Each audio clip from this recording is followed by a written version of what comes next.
Bonjour et bienvenue à une nouvelle critique de Manga Anime Fan. Aujourd'hui, je vous parle du tome 22 de My Hero Academia.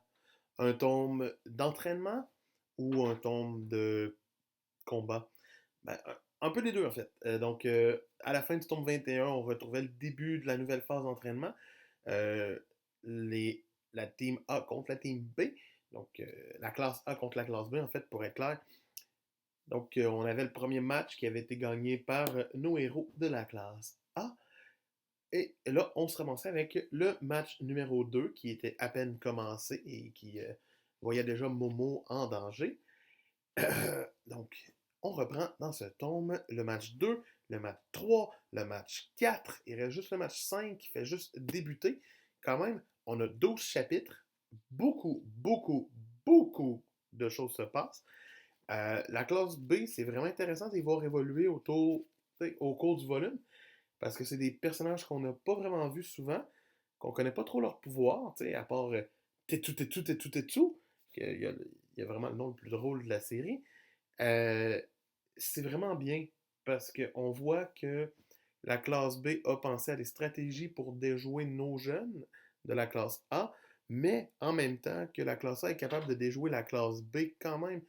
Euh, pour en parler, Shoto, Todoroki fait un match nul, c'est quand même épique. Mais la grande surprise, la belle révélation, c'est de voir Bakugo travailler en équipe dans ce tome-là. C'est quelque chose de nouveau. Ça fait du bien de le voir comme paf de même dans le combat de team. C'est vraiment passionnant. J'aime vraiment l'évolution du personnage. Sinon, Deku qui nous sort son nouveau pouvoir tout d'un coup, c'est stylé. Ça, on n'ira pas se l'enlever. Il ne sait pas l'utiliser encore. On commence à avoir des bribes de qu'est-ce que c'est. C'est vraiment intriguant. On voit que l'auteur commence à mettre Deco un petit peu à l'avant, commence à vouloir montrer qu'il va avoir des nouveaux pouvoirs. C'est bien. On... Moi, sérieux, je suis vraiment heureux de voir qu'il y a une évolution là-dessus. Mais en même temps, Bakugo, pas vraiment besoin de plus de pouvoir, puis Shoto commence à en avoir aussi. Donc, éventuellement, la limite va devenir trop intense.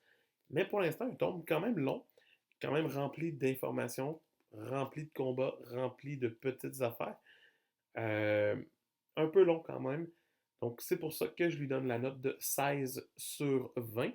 Donc, un bon tome. Faut voir que la suite devrait être meilleure ou pas. Je sais pas. On verra bien dans le tome 23 quand il sortira. C'était Manga Anime Fan qui vous dit oubliez pas de vous abonner juste ici. Puis, si vous voulez toujours voir la vidéo précédente, elle est juste ici et ça devrait être Blue Exorcist. Sur ce, je vous dis à demain. Bye!